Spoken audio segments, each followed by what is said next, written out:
Hello and welcome to this screencast.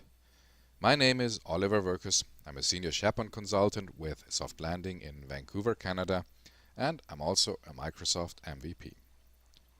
This video is a part of a series of videos that we at Softlanding created to assist our App Modernization initiative. The videos in this series are providing technical information for developers and IT admins that is directly related to our app modernization workshops and talks. Before we start, please allow me to quickly introduce Softlanding. We are a Vancouver-based Microsoft systems integration partner founded in 2000. We have about 50 staff in our Vancouver office and are partnered with, amongst others, Cyrison, Metalogix and Nintex, and specialize in Microsoft enterprise technology. Our area of expertise comprises of 4 pillars. Number 1 is the Microsoft productivity stack, including Office 365 and SharePoint. Pillar number 2 is all about Microsoft infrastructure, including Azure and on-premises infrastructure.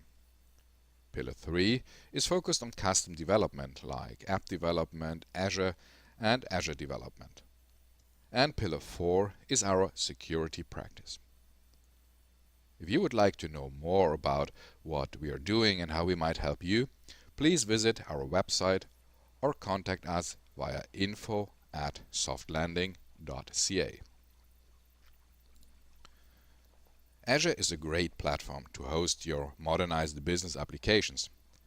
One of the benefits of using Azure is that it is offering additional services which can be used to increase the performance of business applications.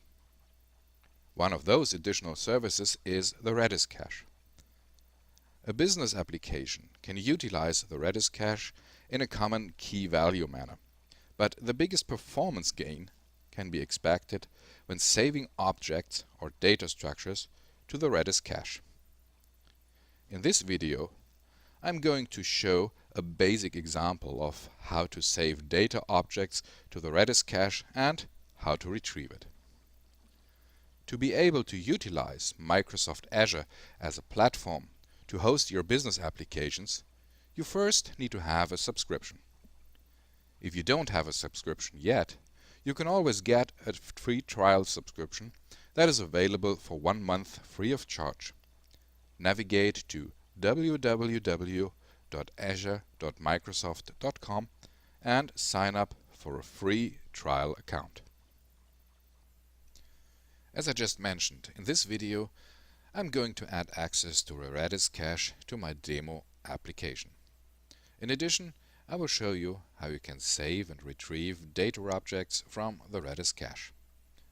In the subsequent videos, we will take this demo application and enhance its functionality and reliability. Okay, so let's jump right in and switch over to my Azure dashboard. Here's my Azure dashboard, and here you can see all the resources I have created in the past videos. And you can also see here's a Redis cache, and I already created the Redis cache just to save us some time. If you want to create a Redis cache, it's very easy. You can simply click on the plus new icon here in the left blade. Look for databases. Scroll down to Redis cache. And here you need to apply a DNS name. You need to select your subscription. Well, I'm staying with my subscription. I added my Redis cache to an existing resource group, and this is the resource group I have created in my first video. And as I'm located in Canada, I'm choosing Central Canada as a location. So this is what I did. Let's close this and have a look at my Redis cache. So let's close it again and click on the Redis cache here. So here's my Redis cache, and here you can see it's already added to the App Modernization resource group, and here's the host name of my Redis cache. To be able to use a Redis cache within your existing business application, you need to switch over to your dev environment and add some lines of code to your business application. And that's what I'm doing right now. So this is my application. Here on the right, you can see in the Solution Explorer, there's my App Modernization demo. This is Visual Studio 2015. And before I can add access to Redis Cache, I need to add an additional NuGet package to my application. To do that, I right-click on the application, and I'm looking for Manage NuGet Packages. Click on Browse, type in Redis in the search box, and here we go. So I'm going with this one here.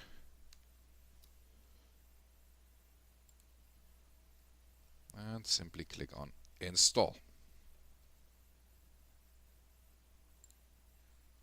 So this will just take a few seconds. Okay, and we're done. So this NuGet package has been installed.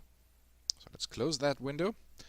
And let's start with creating an additional view. And I'm going to use that view to display the data structure I'm going to retrieve from the Redis cache. So let's start with the view. Click on Views, Home, right-click, click on Add View. And the name of the view will be Redis, and I'm staying with the out-of-the-box underscore layout CS HTML template here. So I click on Add, and Visual Studio created a basic view. Before I can continue to add functionality to this view, I need to apply some modifications to the home controller. So let's open the home controller and scroll down. And here I'm going to add a new action. So it will be public action result, let's call it Redis. And of course this action here will return a view. To be able to access the Redis cache, I need to have a so-called connection multiplexer object, and I'm creating this object outside of my action here. So this will be a private static connection multiplexer, and I'm naming that conmpx. Okay. So let's switch back to my action here, and the next thing I need to have a connection string. So con string connection string equals something to like this. So where do I get the connection string from? So that's very easy. Just switch back to the Azure portal. Here we go. This is my Redis cache configuration. Look for settings and click on access keys here. And here you can see we have a primary connection string and a secondary connection string. So let's copy the primary connection string, switch back to the dev environment, and paste that connection string in here. So in a professional environment, you won't do it like that, but for my demo application, I think this is okay. So next step is we need to connect our connection multiplexer. Connection multiplexer.connect, and I'm passing my connection string here. So to be able to save data to the Redis cache, I need to have a database. So let's create a database here. var_db equals connection multiplexer dot get database. So now I have access to the database, which is the database of my Redis cache. So to be able to save some data to the Redis cache, I first need to create an additional class, and I will add my additional class here, and this will be a very basic class with just two properties. Let's call it contact info, and I'm going to create first name property and need a getter and a setter. And let's create an additional property here, public string last name, and again I need a getter and a setter here. Okay, that's all we need. So let's go back to our action here, and let's create the data object that I'm going to save to the Redis cache. So this will be a list of contacts. So a list of type contact info.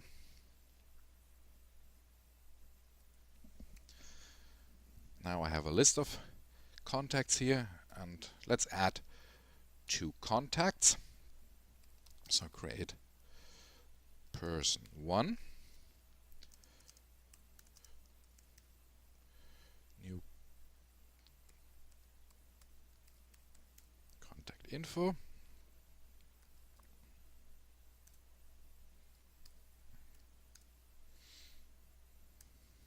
No, it's like this. So let's go for first name equals, let's go for Oliver, but with a capital O.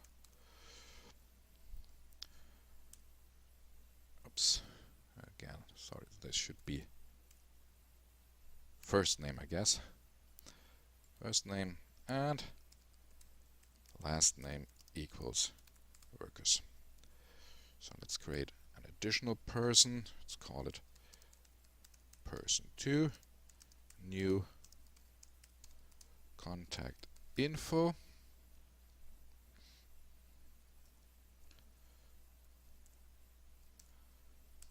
And let's go first name equals, oh, let's use Bill here,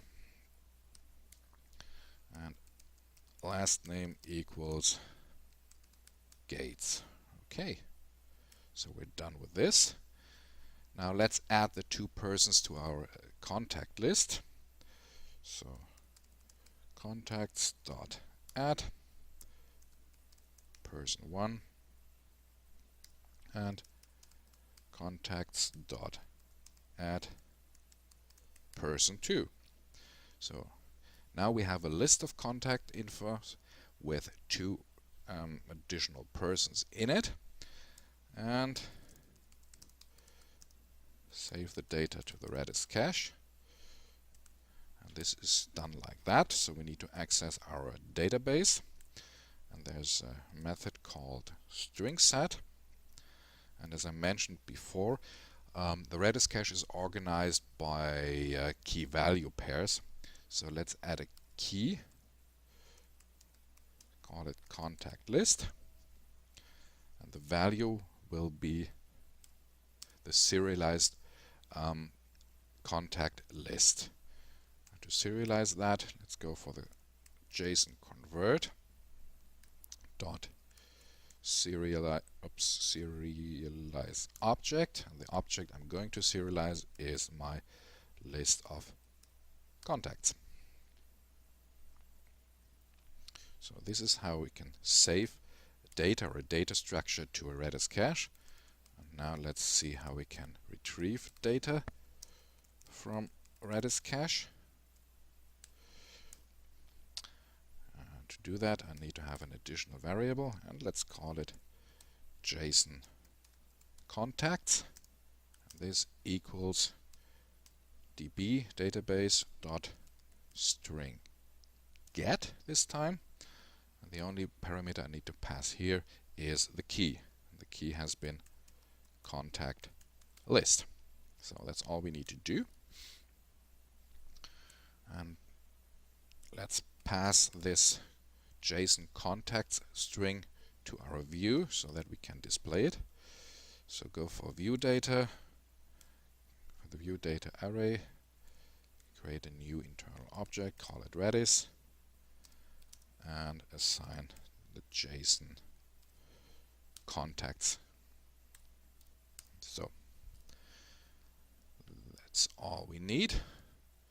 So let's save it, and build the project. Build started. Build succeeded. Everything's fine. Okay. Next step is I need to update my view. So let's switch back to the redis.cshtml view. The first thing I need here is an additional variable. Let's call it JSON string, and this variable is getting a JSON string from the view data array from Redis. So that's all we need here. So let's change the headline to Redis Cache.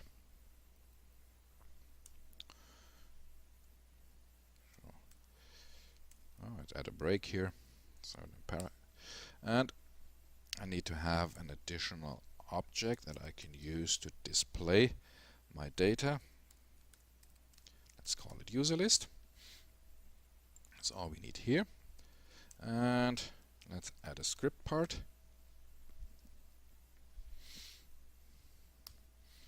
So first I need to have an additional variable and call it tmp, and this will be html.raw,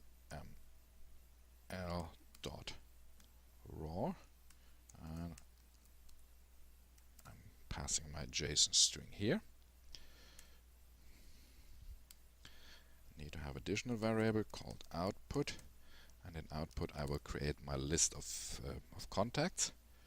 So at the beginning this is empty, and let's create a for loop. Var I equals 0 and len equals tmp dot length.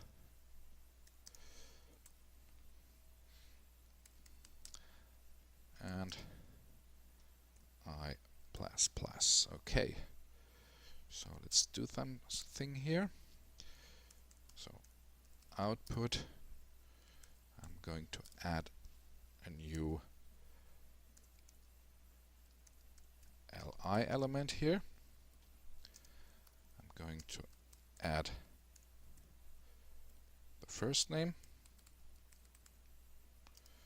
So let's add a break here, or space here, and I'm going to add the last name, and let's close the li here. Okay, so with this I'm going to add the first name and last name of my data set to the output variable, and let's continue with rendering the output variable. Document.get element by id. So the ID of my element is the user list. I've created this user list here. So user list, and I'm interested in inner HTML. This should become, so let's make it look pretty. Start with an h3 tag, add a ul tag, add our output, and close ul and close the h3 tag. Okay, that's all we need here. So let's save this and see if everything compiles.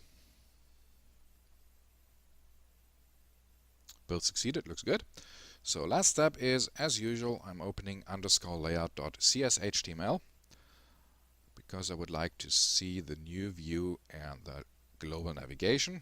To do this, I simply copy a line here, paste it. So the name of my view is Redis, and it's part of the home controller. Okay, that's all we need here. Save it,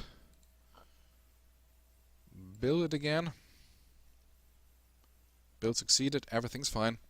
So let's publish the application.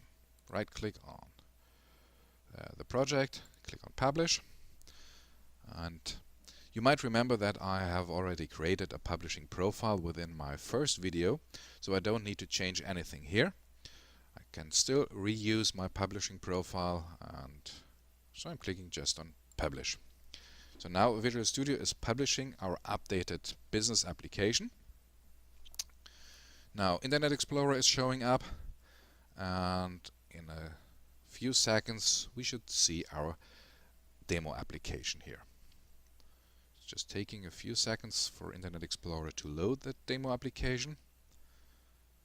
And I guess we should see it shortly.